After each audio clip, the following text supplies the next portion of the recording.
Good afternoon.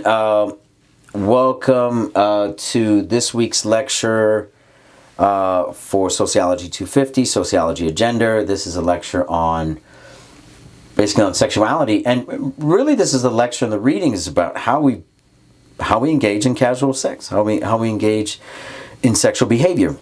And so what I want you to do, I would almost like you to do this before looking at the lecture, is to look at the video that's included here under announcements, which talks about kind of like the roots of our Puritanism coming out of Europe. Thousands, hundreds of years. If you look back 1,000 years ago, you'll see that like the roots are being set up for monogamy, monogamous culture.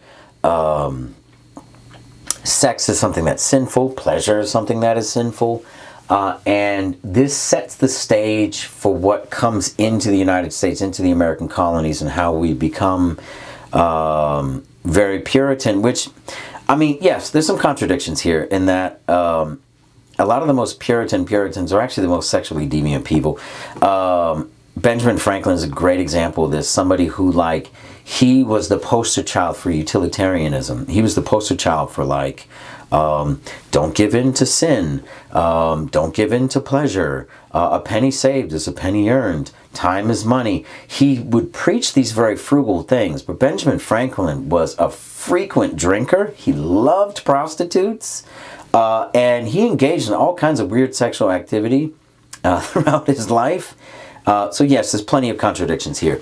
But generally speaking, my focus in the lecture is on the 20th century and how we went from husbandry to dating in the 1920s to sexual liberation throughout the 20th century and what that meant.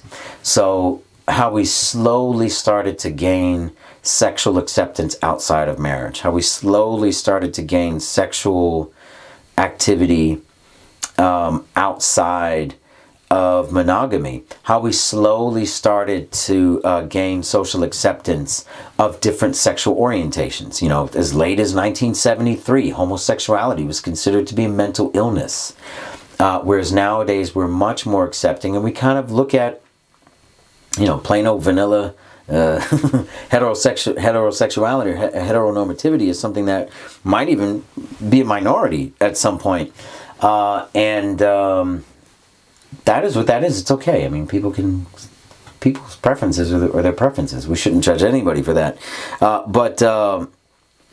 And so I wanted to set up the roots of sex as something that began as sinful in the United States, and how we've kind of moved away from it as being a sin and moved more towards it being like a form of self-expression.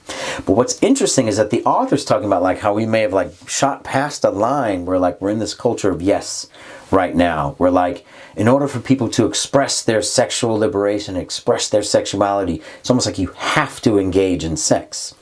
What about those people that are asexual? What about the people that are demisexual?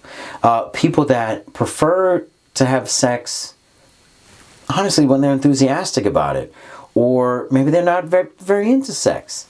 And how, like, what's mentioned in the chapter is how, like, some people might feel very vanilla about what their sexual preferences are, when in reality, sexual liberation should really just focus on your right to engage or not engage in sex in any manner that you want to, without the societal pressure of saying that like you have to, you're a prude, you're very conservative if you don't do this and you don't do that.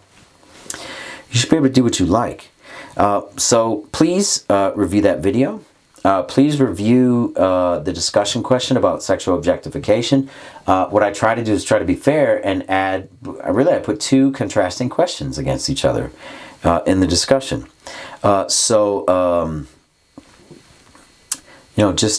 Take a look at that, and